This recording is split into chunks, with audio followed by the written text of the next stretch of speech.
La crónica ya se ve que es un daño crónico del tejido. Cuando hablamos de la parte de síndromes, ahí vamos a ver lo que es el EPOC. Lo que se dice. Pero acá más que todo nos enfocamos en la parte de la insuficiencia respiratoria aguda. Y es lo que ustedes definitivamente se van a enfrentar en cualquier especialidad que estudien a este cuadro.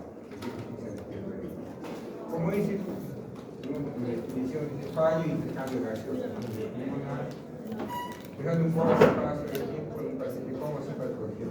Síntesis, igual que hemos dicho, la parte cardíaca prácticamente, y la parte de la restricción de oxígeno del pulmonar prácticamente no es la adecuada. Y como no es la adecuada, porque tiene menos cantidad de presión de oxígeno, porque la adicción de CO2 en el cuerpo, y al final lo que van a llevar es a la causa muscular del paciente. ¿Y con cuál va a ser el principal síntoma y signo que va a tener esta persona? Va a tener fatiga. Es aquel que tiene malestar respiratorio. Cualitativamente, si usted quiere decir que va a querer hambre de sed. Hambre de sed de aire. Tienen que respirar mucho más rápido. Entonces, eso va a estar diciendo que el paciente viene con bastante tiempo de dificultad para como es en emergencia disnea aguda, como chiste de crónica, realizar de una forma más frecuente. Si entra en el hospital donde hay personas que tengan, siento que le falta el aire. Eso que le falta el aire, ¿qué puede llamar? Disnea. Ahora, esta disnea puede ser de origen pulmonar, una neumonía, o puede ser de origen cardiogénico. ¿Cuál es la disnea de origen cardiogénico, por ejemplo? ¿Qué nos daría una disnea de origen cardiogénico? Un edema agudo de pulmón o una confusión pulmonar. ¿Quién nos da un edema pulmonar o una confusión pulmonar?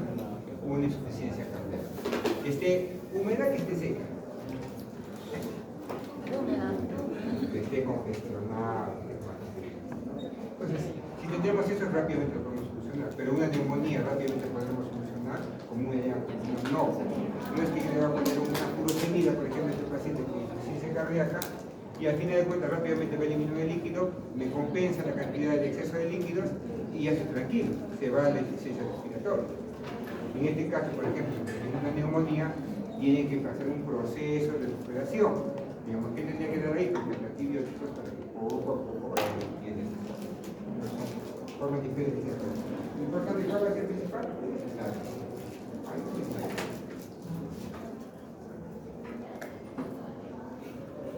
Acá nos salen diferentes formas de disnea aguda y disnea crónica. Disnea crónica, por ejemplo, ¿quién está ahí? El EPOC. Y acá, por ejemplo, disnea aguda, una reagudización del labio, una neumonía, una neumotora, un derrame fulgurar. Cuando ayer venía una señora, ¿cómo es? No, pues hagan. Ahí es la... ¿Qué pasa? Ayer venía justo una señora de 80 años que tenía antecedente de un cáncer de mama de 2 centímetros hace 4 años. O sea, hace 4 años cuando tenía la señora 76 años. Y dice que la señora y sus hijos han decidido no operarla porque era mucho riesgo hospital. Yo la veía, yo la veo bien. Entonces, la han dejado hacer y hoy día, ayer ha venido con una insuficiencia respiratoria marcada. Se les hace la tomografía y prácticamente todo el pulmón derecho está velado, un líquido. Y tiene imágenes ahí regulares en el diastema. ¿Qué es lo más probable? Que el cáncer de mama han disparado una metástasis al pulmón y nos está generando ¿qué hay que hacer? Drenaje, tapar la cantidad. Pero dense cuenta, como en 4 años, rápidamente prácticamente está matando a la señora. Y es metastásico prácticamente de un estadio terminal. Entonces, ¿por qué? Porque tenía miedo. ¿Por qué no se hizo operar al señor Pedro? Si usted elimina la área, era un estadio temprano, pues no pudo. Es que mis hijos han dicho que no, porque no es. Una de esas decisiones, pensaron que se iba a morir capaz a 2 años, pero ahora se está muriendo por el cáncer que bien podía ser tratado. Doctor, una consulta. Y O sea, una persona que tiene disnea, pero digamos que tiene asma y también tiene ansiedad, ¿cómo podrían saber de cuál de los dos, o sea, cuál de los dos está provocando la disnea? ¿Cómo tiene disnea y ansiedad? O sea, tiene asma, ansiedad y eso, los dos se supone que van a provocar disnea, ¿no? Entonces, ¿cómo podrían saber cuál es el origen? Por la cantidad de oxígeno en sangre. Realmente cuando vienen pacientes con crisis asmática, empiezan a desaturar. Vienen con 85, 88 de saturación. Primero, veo la saturación 87, 88, estaba capaz con una crisis asmática. Pero si viene esa misma paciente, le tomas el después de saturación, te va a marcar 100%. ¿Está con crisis asmática? No. ¿Por qué? Porque al momento de hacer mayor ventilación, estamos aumentando la presión de oxígeno en la sangre. Y te marca 100%. Y por eso muchas veces, eso es la forma fácil de definir, porque cuando vienen, varios pacientes vienen así, ¿no? Los pacientes que tienen problemas de trastorno de ansiedad, trastorno límite de carcinosidad. Entonces, si les vienen, falta el aire, comienzan a respirar así. ¿No? Ven el laga y está en una licandosis respiratoria brutal, 7 puntos de pH. Y PO2, 80, 90 de PO2, saturación 99%. Entonces, difícilmente va a ser una crisis asmática. Si es una crisis asmática, generalmente va a tener una presión de oxígeno baja. Porque ya estamos hablando de suficiente. Una alta saturación. Y otra cosa, ya cuando ustedes vayan a la neurología, ¿qué van a ocultar? Van a usar su estetoscopio y van a ocultar. Si está en crisis asmática, probablemente vaya a estar con sibilantes. ¿Hay muchos sibilantes? Sibilantes, así, vale. Las sibilantes probablemente sea por la crisis asmática. No es sibilantes, no hay crisis. Pueden estar asociados también, O tiene crisis asmática y tiene ansiedad también. Generalmente se presentan así. Entonces, al final hay que dar tratamiento para las dos. Tranquilizarlo, capaz de una benzodiazepina, para que se tranquiliza, niazolam, capaz para que se tranquilicen y da el tratamiento para lo que es el asma. ¿Qué da el tratamiento? Broncohilatador, la hidrocortisona como corticoide, el fosfato de magnesio, y todas esas cosas que van a aprender cuando estén en terapéuticamente. Si vamos a avanzar en epidemiología, definitivamente la insuficiencia respiratoria en todos los cuidados críticos, en lo que es emergencia, oficina, se preocupa un final. Es bastante común el cuadro de insuficiencia respiratoria aguda. Y cuando ya tenemos instalada la insuficiencia respiratoria aguda, lo importante es que la mortalidad se baja. Hablar bien del 20 al 30% de mortalidad. Solamente por el hecho de que ya estén en insuficiencia respiratoria. Será un buen pronóstico, más pronóstico, 30% de 10 pacientes que fallezcan, ya hablamos de una mortalidad importante. Inclusive esto es solamente la insuficiencia respiratoria. Pero cuando está con insuficiencia respiratoria, solamente insuficiencia respiratoria, cuando estamos en insuficiencia respiratoria, comenzamos a tener menos cantidad de oxígeno en sangre. Esa menos cantidad de oxígeno en sangre, ¿a quién va a repercutir? A nuestro lugar. Entonces, al final de cuentas, si es una persona ya mayor, viejita, puede terminar en un infarto, puede terminar en otro tipo de cosas, y al final se van sumando, y después la mortalidad va aumentando. De toda esta parte, yo quiero que se acuerden esta tabla, porque esto sí o sí va a venir en el examen. Y yo soy feliz si es que ustedes saben este tipo de instrucciones. Siempre acuérdense, siempre. Porque siempre van a preguntar y no, creo que nunca estoy. La tipo 1 es hipoxémica, la tipo 2 es sarcástica, otros hablan de la tipo 4 que es por shock, ahí vamos a hablar. Lo que es la hipoxémica, ¿qué quiere decir? Que tenga menos cantidad de oxígeno en la sangre. ¿Cuándo hablamos de eso? Cuando la presión parcial de oxígeno, ¿cuándo es? Menos de 60. ¿Se acuerdan de la curva que hemos hecho anteriormente? Que hemos estado conversando con sus compañeras. Acá, hemos visto acá. ¿Cuánto tenemos de 60 acá? 60, ¿no? Dice la literatura. 60. ¿Con cuánto se correlaciona 60?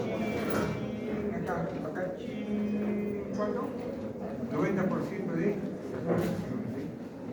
Es por eso que siempre veían cuánto tiene que saturar una persona, más del 90%. ¿Por qué? Porque es 90% de saturación. ¿Con cuánto se equivaldría, mejor dicho, PO2? 60 mililitros de. ¿Está clara esa parte? Nunca se olvida. Entonces, para que digamos que hay insuficiencia respiratoria, ¿qué quiere? Cuando ya hay una presión parcial de oxígeno menos de 60 mililitros. Y acá viene una pregunta. Entonces puede ser por hiperventilación, puede ser por alteración de la ventilación perfusión. ¿Qué quiere decir? Que hay la parte de la perfusión, más perfusión. ¿Qué más alteraciones de la difusión? Que tiene intercambio gaseoso o bajo PO2. ¿Dónde tendríamos baja cantidad o baja presión de oxígeno, por ejemplo? Con las personas que se van a la altura. En altura hay menos presión de oxígeno y al menos presión de oxígeno va a haber menos cantidad de captación de oxígeno. Pueden resolver y no mantener presión parcial de oxígeno, pero no, menos de eso. Si ustedes han ido alguna vez a la montaña de color, esa parte, cuando vayan, ahí tienen que hacer siempre para que sean curiosos. Llévense siempre su saturómetro. Y mejor dicho, mejor que los guías tienen su saturómetro. Entonces ahí, toque, cuando estén ahí en la altura, se pone su saturómetro, solamente por jugar. Cuando yo le puse mi saturómetro y estaba saturando 75, ahí en la botella, 75, pues estaba azul, pues no estaba en actitud. Entonces, así pasa. Sin ir muy lejos, cuando se vayan ahí al Canamar Chivay, de paseo, pónganse cuando estén ahí en el mirador de los volcanes, en Patapampa, ahí se ponen su saturómetro y van a estar en 80, 85 saturómetros. Ahí van a estar, pónganse. Y se van a asustar, ¿no? ¿Qué pasa? ¿Por qué? Porque tenemos baja cantidad de presión de oxígeno. En síntesis, la hipoxémica, para resumir, es cuando el parénquima pulmonar de alguna u otra forma falla. De alguna otra forma va a fallar. O tengo baja cantidad de oxígeno. Pero la mayor cantidad de oxígeno que nuestro parénquima comienza a fallar. Una neumonía, todo eso. Un edema agudo pulmón, ¿qué nos vende? De parte hipoxémica. El segundo tipo habla de lo que es la hipercapnia. ¿Qué quiere decir hipercapnia? Comienza a elevarse la cantidad de CO2. Comienza a elevarse la cantidad de CO2. Por un lado, puede tener una presión de oxígeno menor de 60. Y también, ¿qué es condición para que podamos tener esa parte? Tenemos que tener este tipo de dosis. Que tengamos una presión de CO2 mayor a 50. ¿Estamos de acuerdo? Si nosotros tenemos una presión de oxígeno mayor, de CO2 mayor a 50, ¿en qué estaremos? ¿En acidosis respiratoria o en alcalosis respiratoria? Acidosis. ¿Y qué nos lleva a acidosis respiratoria? Cuando respiramos rápidamente o cuando no respiramos. Cuando no respiramos. Entonces, cualquier patología que nos lleve a no respirar, probablemente tengamos algún problema de tipo 2 o una insuficiencia respiratoria de tipo hipercapnia. ¿Estamos de acuerdo? Un ejemplo, el síndrome de Guillain-Barré. ¿Alguien estudió, se acuerdan en la primera parte? Guillain-Barré. ¿Guillain-Barré tenía fuerza para respirar? ¿Podía respirar fuerte? ¿Podría haber una buena ventilación? Y si no hay una buena ventilación, ¿podrá haber una buena eliminación de CO2? ¿Qué le tenía? CO2. ¿El pulmón estaba mal en esos pacientes? No, el pulmón estaba mal. El parénquima estaba mal, no. ¿Qué estaba mal? Los músculos, porque la parte de la ventilación. Ahí también caigo, un TEC, un hematoma intracerebral, la toda. ¿Poder respirar adecuadamente? No, va a estar así, ¿sí? No ajustes con mi respiración, con la capacidad de respiración boqueal. ¿Mi pulmón está mal? ¿Qué está mal?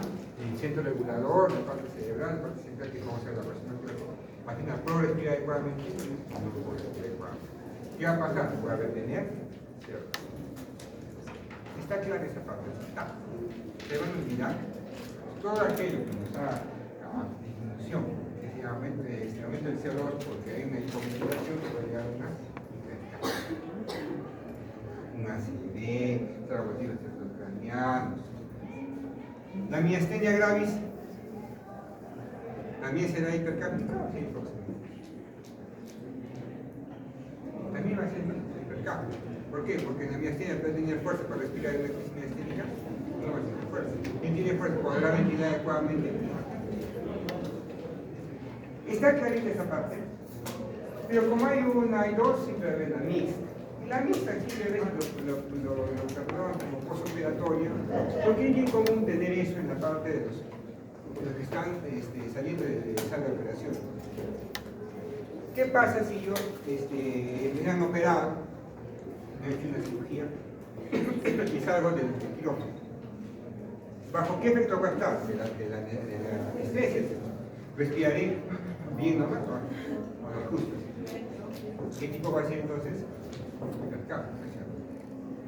Pero cuando me han intubado, me he puesto tubo, ¿qué va a pasar con mis alveolos? Unos cuantos van a colapsarse, vamos a tener atelectasia. Y si hay una atelectasia, ¿quién está mal ahí también? El parénquima. Por un lado está mal el parénquima, por la atelectasia, y por otro lado está con anestesia, no respiro muy rápidamente, no tengo una buena ventilación. Entonces, ¿qué tengo?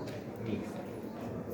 Pero solamente será por eso, no. Hay varias patologías que nos puede dar mixta. Una clásica es la siguiente. La otra vez ha venido un paciente que ha tenido un traumatismo vértebro-medular. Se ha hecho una sección medular a nivel acá de C2, así como lo que pasó con el Superman, se cayó, se lanzó a la piscina, pensaba que estaba con agua, no estaba, y estaba tomado el plan, se le educó clásicamente. Es una sección medular. ¿Esa persona tendrá fuerza para ventilar? No. ¿Qué tipo de insuficiencia respiratoria tendría? ¿Tipo 1 o tipo 2? Tipo 2, porque no va a poder ventilar, para ventilar CO2. Pero también, como estaba así y no podía respirar, no podía tampoco disminuir muy bien. Como no podía disminuir muy bien, se atoraba. Y si se atoraba, ¿qué pasaba? Iban poco a poco introduciendo gérmenes a la parte de la tráquea, a los bronquios, que terminó haciendo una neumonía. Entonces, ¿qué tipo de insuficiencia respiratoria tenía también además? ¿Estamos de acuerdo? Está fácil, se van a olvidar, va a sacar un tipo por shock. La tipo de por shock es cuando hay hipoperfusión. Cuando hablamos de shock distributivo, que hemos dicho, ¿verdad? Obstructivo, ¿qué más había?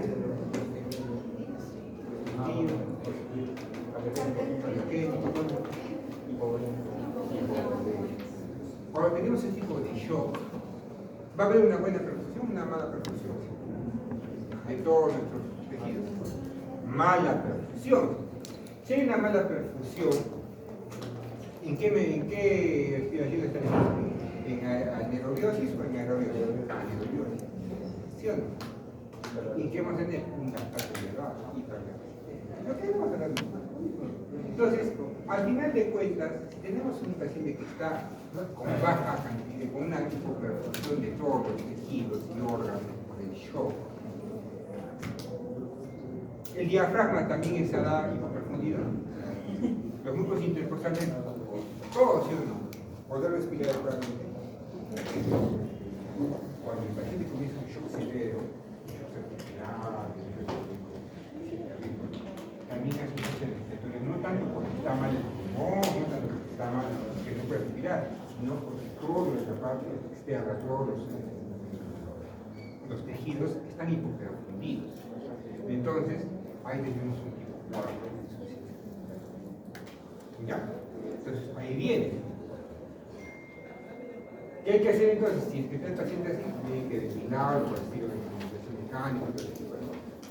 Pero si no resolvemos el shock, no vamos a seguir insuficiencia. Por ejemplo, ayer, después de un cuento, que es terrible, ¿no? Porque me causó bastante extrañeza la decisión de varios médicos. Y después, vi un paciente XYZ de 40 años, 40 años, se llama, que viene de una progresión rápida de aumento de la creatinina. Ingresa con 1,5 de creatinina, al día siguiente está con 1,9 y al día siguiente está con 6. ¿Por qué viene? Porque simplemente tenía malestar general, así como un síndrome urémico, o sea, como que está reteniéndose cuando estaba náuseas poco. Le sacan un AGA, un análisis de gases arteriales al inicio, y el pH está en 7.4. CO2, 15, bicarbonatos en 6. y lactato estaba en 6. Y lo pasan a observación en camilla. ¿Qué les parece esta ley? Triste, ¿sí? Ese haga está normal.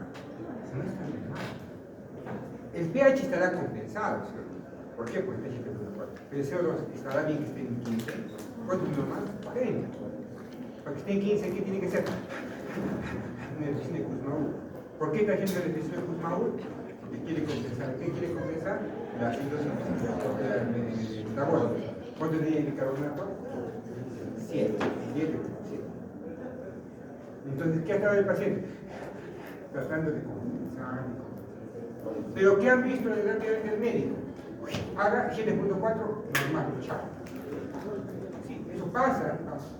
Lo han mandado que se llama para procedimiento. Entonces, ha pasado un día, 2 días, y en la mañana, y en la noche, en la tarde que está yo en shock trauma, viene el paciente a shock trauma.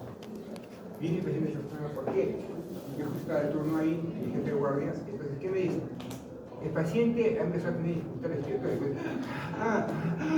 comienza a hacer, qué raro, dice, es que ya pasó, que ya tomé un poquito de agüita, ya tenía un problema, ya está cerrado su suficiente. Una agüita va a tener así, veo y ya me doy cuenta de eso. Le saco un AGA y estaba en 7.1 de pH, CO2 estaba igualito en 20, bicarbonato en 5. ¿Por qué está el bicarbonato tan bajo? Por la insuficiencia renal. Por eso venía la insuficiencia renal.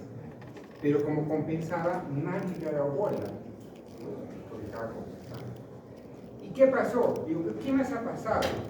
Es que le hemos puesto un paquetito globular. ¿Qué ha pasado? Ha hecho reacción al paquete globular. Al hacer reacción al paquete globular, le ha chocado y el medio sencillo, y después ha hecho una pequeña ¿qué ha pasado? Ha hecho una broncoconstricción, o sea, como un asma. Y cuando hay una broncoconstricción, podrá respirar adecuadamente. Y como él no puede respirar adecuadamente, podrá compensar esa depresión de Kussmaul. No, por eso empezó a tener esa respiración.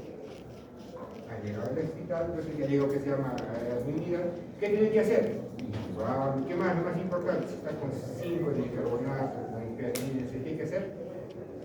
Y ya. Tenía que dializar y ya. No más que ya creo que no es la paciente. Pero ¿qué ha pasado? ¿Desde dónde viene el error? Desde la parte de el médico desde el no vio que se vea ese área.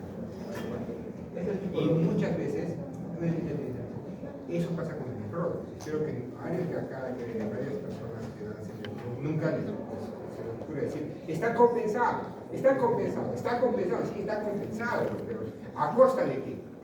Está compensado a costa de que esté respirando rápido. Y el tema dice, no hay que poner bicarbonatito me solucionó en un ratito. Pero rápidamente sin que se va a transformar en CO2 y lo va a eliminar. ¿Será la solución? La solución es, ¿por qué no quiere hacer eso? ¿Por qué no quiere hacer hemodiálisis? Porque no quiere poner catéter. ¿Por qué no quiere poner catéter? Porque tiene que hacer muchas cosas con bicarbonatito y el siguiente que decir. Hacen. Entonces yo le pongo el catéter, yo también le pongo el catéter, entonces ¿ya te quiere? Sí, ya estoy diálisis. Ah, sí, recién. Pero antes que no tenía catéter, no, que mejor un poquito más, que esperar, que todavía orinó 1000. No, todavía está orinando. ¿Qué importa que esté orinando si no es una orina de buena? ¿Estamos de acuerdo? Y aún de acuerdo y llegamos a una insuficiencia respiratoria. El problema era la insuficiencia renal. Ahora, ¿por qué le pasó insuficiencia renal? Que era la rápida progresión. Hay que estudiarlo. ¿Por qué será? No importa que la parte crítica, porque haya sido, no importa. O sea, hay que uno puede estudiar, que les digo, la creatinina no. Claro, es que ya empezó a hacer rápidamente por acción renal. ¿Qué haya pasado? Puede ser que tenga una vasculitis, puede ser. Lo importante es que hay que hacer, tratamiento agudo. Si el paciente está con falla renal aguda, ¿qué hay que hacer? Reemplazo renal. Si no le hago eso, se va a morir. Entonces ya hemos visto, ¿no? Tipo 1, si hay un daño en el parencima pulmonar, tipo 2, si hay una falla en la. Bueno, entonces, característica clínica es respiratoria sistémica o hipercápnica. Siempre parece que la hipercápnica, ¿qué va a pasar con el pacientito? Va a detener CO2. Y si detiene CO2, ¿qué va a hacer? Narcosis por CO2. Si hay narcosis por CO2, ¿qué va a hacer? Va a tener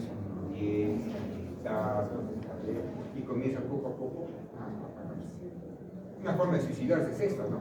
Ponen que se llama, no sé cómo es, ¿no?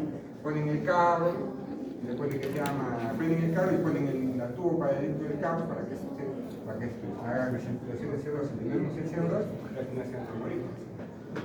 Hipoxémica es alteración de estado mental. ¿Por qué? Porque es hipoxémica, porque al final de cuentas no tiene una cantidad de oxígeno.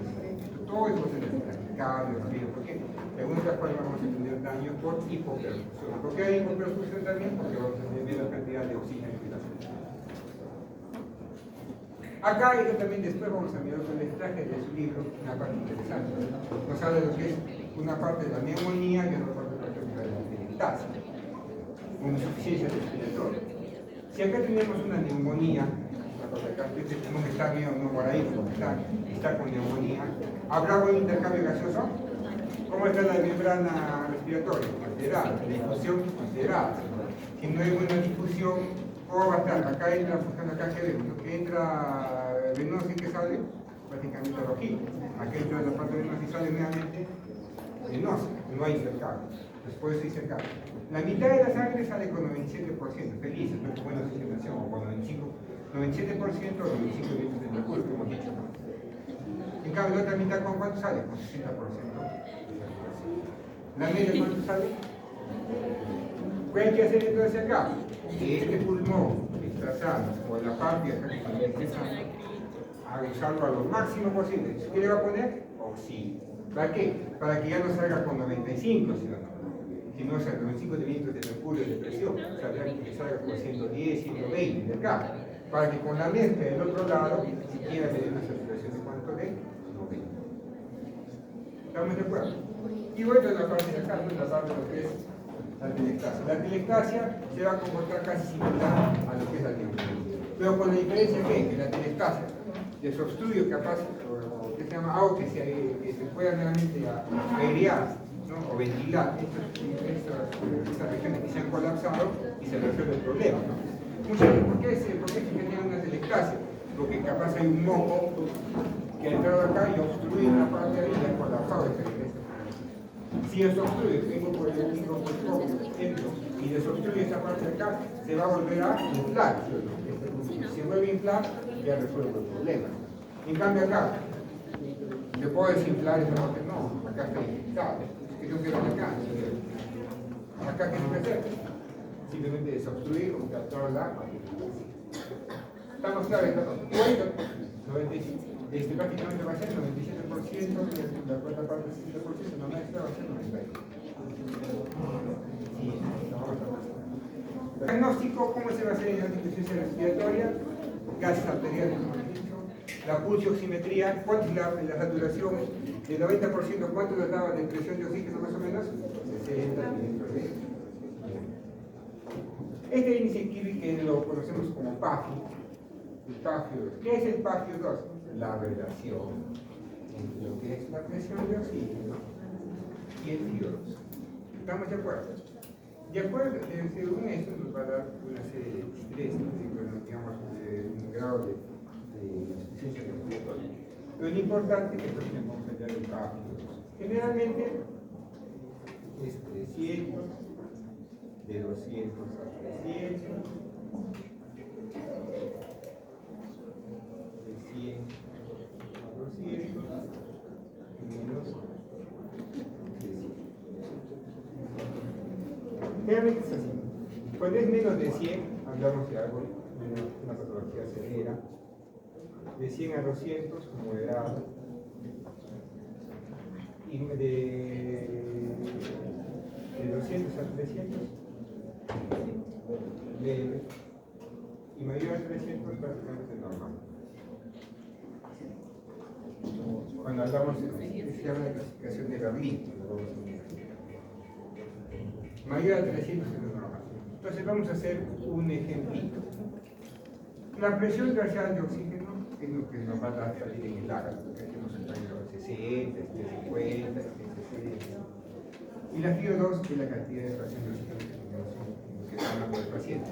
Presión de oxígeno, una presión de oxígeno que damos, digamos que tenga 70 mil. FIO2, ¿Cuánto es el dióxido que nosotros respiramos? 21%. ¿Cuánto es 70 entre 21? Y eso lo multiplican por 100. ¿Cuánto es 70 entre 21? A ver, ustedes son matemáticos. Fracción de oxígeno. Cantidad de oxígeno. No, 70 entre 300. ¿Cuánto se le cae? 300. ¿Dónde estamos? ¿Estamos de acuerdo? Pero si ¿qué pasa si el paciente no tiene 70? ¿Cuánto hemos dicho que el límite de pacientes respiratorios es 60? Que tenga 52. ¿Cuánto sale? A ver. 52 entre 21. 245. ¿Dónde estamos? Estamos de acuerdo en esa factura. Entonces, ¿qué va a pasar? Le va a poner acá oxigenito y acá va a cambiar, ya no va a ser 21%. Le pongo canillita, le pongo máscara de polio, le pongo capaz una cosa de discusión, va a ser 50%. Este porcentaje que nos va a dar la oxigenoterapia que damos.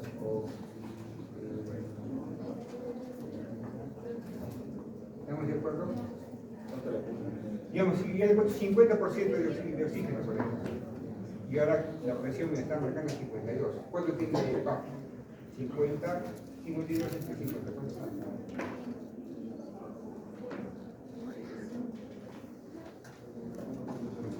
1.04 por 100, 104. ¿Dónde está? Le pongo más oxígeno, le pongo otra máscara más, ya está. 80 le pongo máscara de reservorio. Y me sigue marcando, me ha llegado máximo a 59. La subida así.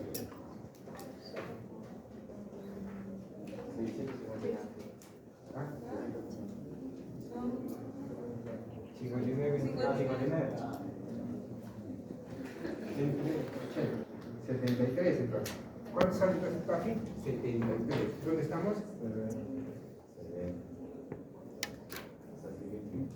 Así se hace esa parte. Entonces así se va calculando ese paso. ¿Está clara esta partecita? Esa cuestión oxígeno, ahorita vamos a hacer de oxígeno. ¿Qué quiere decir 100% de oxígeno? Que yo prácticamente por la bigotera o por el tubo de saqueo, ¿cuánto estoy mandando de oxígeno? Todo. Nada mezclado. Hoy todo lo que le doy es puro oxígeno, puro del balón, puro. Pero en el COVID así es siempre. 100% de oxígeno. Y con eso a la noche alcanzaban 60%. Entonces, ¿cuánto tiene el PAC? 60%. Se morían por eso. Entonces, ¿cuál es la manera de mejorar la oxigenación y reducir el mercurio? ¿Qué le vamos a dar? Antibióticos, obviamente si es una infección, oxigenoterapia, broncohilatadores si estamos en un paciente que tenga un broncoespasmo o si no asma tampoco. Y si ya no podemos hacer, ya no podemos avanzar con eso, ¿qué vamos a hacer? Una ventilación mecánica no invasiva. ¿Qué es una ventilación mecánica no invasiva? Poner una máscara y poner un ventilador para que me ayude a respirar. Y si no, ventilación mecánica. Poner un tubo endotraqueal, lo que has visto en el COVID, ¿no? Para poder ayudar. Y si ya, a pesar de eso, no puede ser con medida de rescate, que no hay en Arequipa, ¿qué sería? ¿No? Oxigenación con membrana extracorpórea. Es reemplazar al pulmón. Esto es reemplazar al pulmón. Esto de acá, ventilación, es reemplazar la ventilación, no la respiración. ¿Quién reemplaza prácticamente el proceso de intercambio gaseoso? Solamente el dedo. Esto es similar a decir que hemodiálisis. El hemodiálisis reemplaza a nuestro riñón, pero este reemplazaría aquí en nuestro pulmón. Pero igual, las guías nos han dicho que este sea muy superior a la ventilación mecánica. Igual tiene por ejemplo. Yo me acuerdo que vino en el COVID, vino un señorcito, un importante, creo que era niño de clínica, estaba en nuestra UCI, me acuerdo que estaba así con el COVID severo, pues, con infección, fío 100%, fío 200%, o sea, saturaba 80, así estaba muy bien. Hicieron las coordinaciones con Lima para poder llevarlo con el ECMO y llevarlo por el transporte de Lima. Lo llevaron, ¿no? 2 días se duró en Lima y falleció. No es Tan cierto que el sismo vaya a mejorar la mortalidad. Si está el daño más severo, probablemente ya esté el destino echado de esa persona. Cuando hablamos de lo que es oxigenoterapia, justamente para tratar la parte de la respiratoria, para el sistema de bajo flujo y alto flujo. Bajo flujo, ahí tenemos por ejemplo la cánula vinasal. ¿Han visto la cánula vinasal? Las máscaras simples de oxígeno, las mascaritas, y la máscara reservorio. ¿Se acuerdan de la máscara reservorio? En el COVID había bastantes personas con máscara reservorio, ¿no? Sí la conocen la máscara reservorio, ¿no? Máscara reservorio, bien.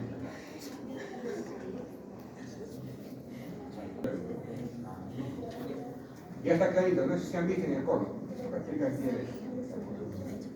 Y alto flujo, ¿qué quiere decir? Como dice, ¿qué quiere decir flujo? Que nos da cuánta cantidad. Una cosa es cuánto nos sople de flujo, digamos que nos sople de aire, y otra cosa es cuánto de porcentaje de oxígeno o CO2 me dé el sistema. Por ejemplo, ustedes se han sacado la cabeza por la ventana del carro cuando está en movimiento, ¿sí o no? ¡Ah! ¿Qué pasó? Ya. Es que sería alto flujo, ¿sí o no? Alto flujo, ¿sí o no? ¿Tiene alta cantidad de oxígeno? No. ¿Cuánto de oxígeno tiene ahí, por ejemplo? 21%, lo que estamos haciendo normalmente. Es igualito. Una cosa es el flujo y otra cosa es el flujo. Entonces, si una persona está con... me conviene dar un sistema de alto flujo o bajo flujo. De alto flujo, ¿para qué? Porque si yo siento que me están dando gran cantidad de flujo de aire, me está soplando más aire, de alguna otra manera va a compensar esa sed de aire, a diferencia de lo que es la cantidad de concentración de oxígeno. La concentración de oxígeno que me da lo que es el CO2. Por ejemplo, la máscara reservorio, ustedes han visto a los pacientes con COVID con máscara reservorio. ¿Me da alto flujo? No, me da bajo flujo. Pero ¿qué si me da alta concentración de oxígeno? Me da 80-90% de oxígeno. Imagínense estas personas que están con máscara reservorio en sus casas, están con 80% de oxígeno, 80% de CO2. ¿Y cuánto saturaba?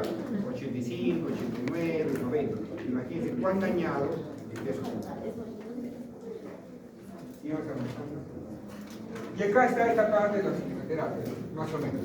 A medida que vamos avanzando, bajo bigotera, analicé, de 1 a 6 litros. Más o menos, ¿de cuánto a cuánto de CO2 nos da? De 24 al 40% de CO2. Una bigotera. Una máscara reservorio. Máscara reservorio puede ser 40, 70 o 60 o 80%. ¿Estamos de acuerdo? Máscara Venturi, por ejemplo, 20. ¿Cuánto nos da máximo? 50% de CO2. ¿Qué se tiene que acordar siempre? Que la máscara Venturi, lo máximo, ¿cuánto es? 50%. La máscara reservorio, ¿cuánto es lo máximo? 80%. Y la cánula vinasal va a tener cánula vinasal a 1 litro por minuto. ¿Cuánto da 1 litro por minuto más o menos nos da? 0.24%. 24%. Y va subiendo de 4 en 4. ¿Qué quiere decir? La cánula vinasal a 2 litros, a 2 litros, ¿cuánto nos dará? 0.3. A 3, 0.3. A 4, 0.3. A 5, 0.4. 28 o 28%. 22 o 32%. 26 o 36%, 40 o 40%. ¿Cuál es lo máximo que puedo recibir por cánula vinasal? 40%. ¿Estamos de acuerdo? Entonces, si un paciente dice, paciente con insuficiencia respiratoria que está con cánula vinasal a 3 litros por minuto, ¿cuánto de CO2 está recibiendo? 3 litros por minuto, ¿cuánto está recibiendo más o menos? 32% de CO2. Paciente que está con 5 litros por minuto de cánula vinasal, ¿cuánto de CO2 está recibiendo? 40%. El paciente está recibiendo cánula vinasal a 1 litro por minuto, ¿cuánto está recibiendo? 24% de CO2. Y si no está recibiendo oxígeno, ¿cuánto sería? 21%. o 20.8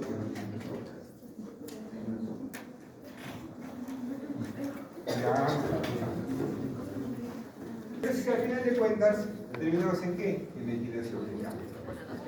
Si hablamos de la ventilación mecánica, si ya no responde al sistema de bajo flujo, inclusive hay acá en alto flujo, entonces, ¿qué terminamos? En ventilación mecánica. Cuando la ventilación mecánica, una cosa es invasiva y otra cosa es no invasiva. ¿Qué quiere decir invasiva?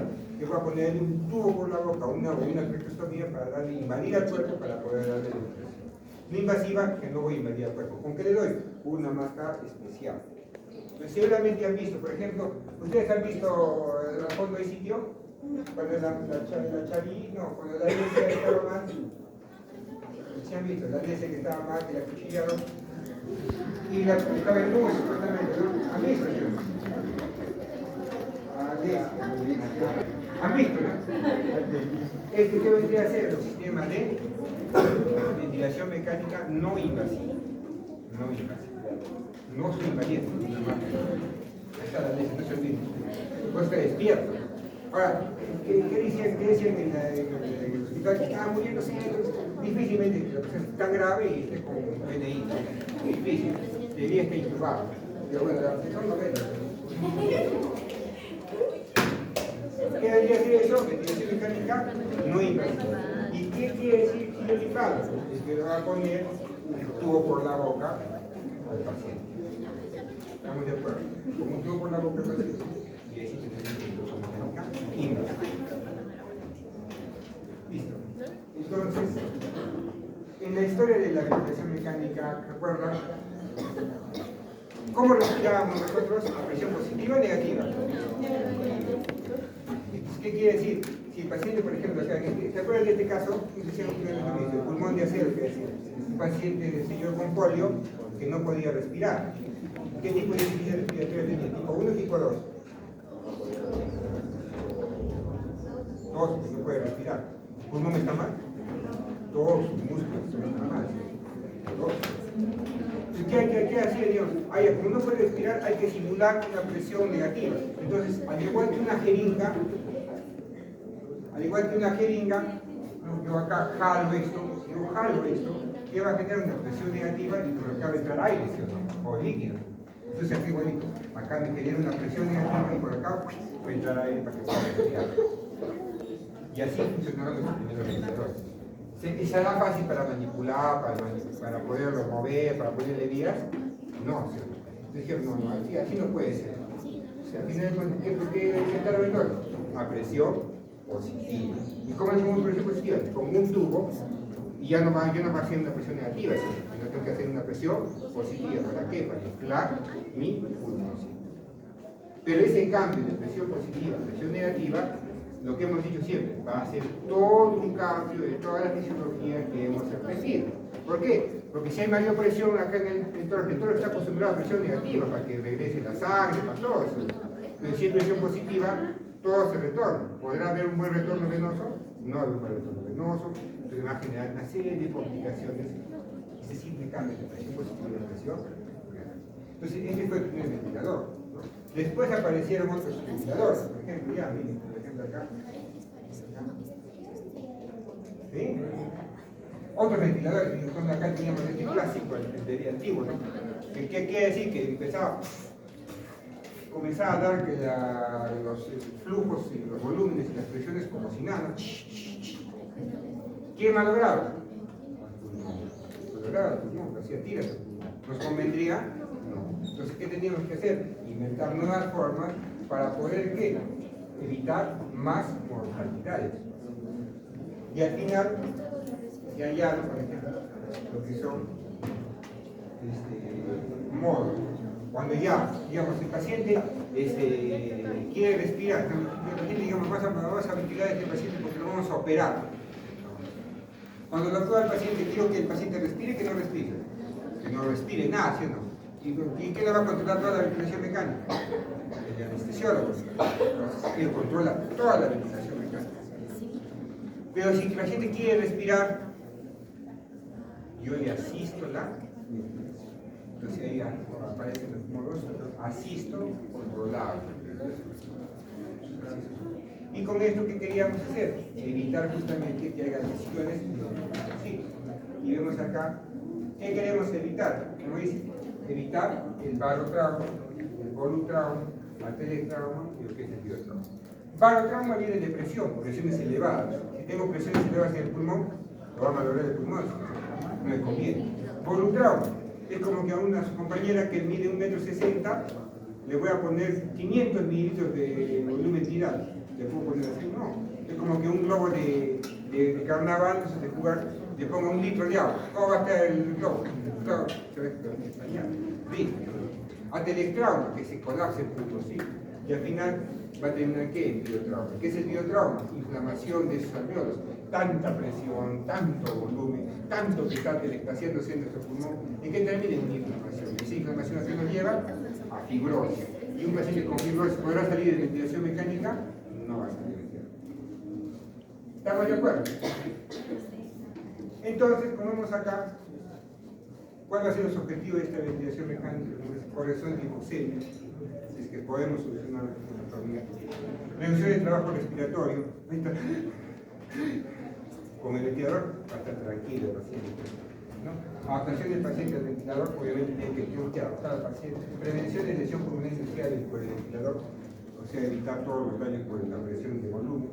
Y obviamente, lo más rápido posible, retirar al paciente de ¿Qué tenemos que hacer entonces? Dar una ventilación mecánica protectiva, como decimos. Y hay varias cositas, ¿no?, que tienen que recordarse como comentario final, porque no es que va a entrar en examen. El PCD y el DILI. ¿Qué es el DILI? Lesión inducida por el ventilador, lo que hemos dicho, ¿no? Presiones altas, volúmenes altos, díganos en la presentación. Y otra cosa es el PCD. Y el PCD es lo que veíamos en el COVID. Ustedes también tienen el COVID. ¿Cómo estaban los pacientes?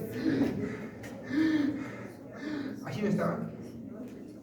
¿Por qué hacían eso los pacientes? Porque como no podían respirar, no tenían una buena cantidad de oxígeno, trataban de insuflar lo máximo que podían los pulmones, con fuerza de sus músculos. Al hacer eso, ¿qué pasaba? ¿A quién dañaban más? Al pulmón. Entonces, ese mismo daño inducido por el mismo paciente dañaba más el pulmón.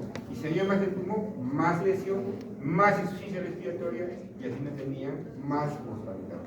Eso pasaba también en las áreas de hospitalización. En la hospitalización, ¿qué pasaba?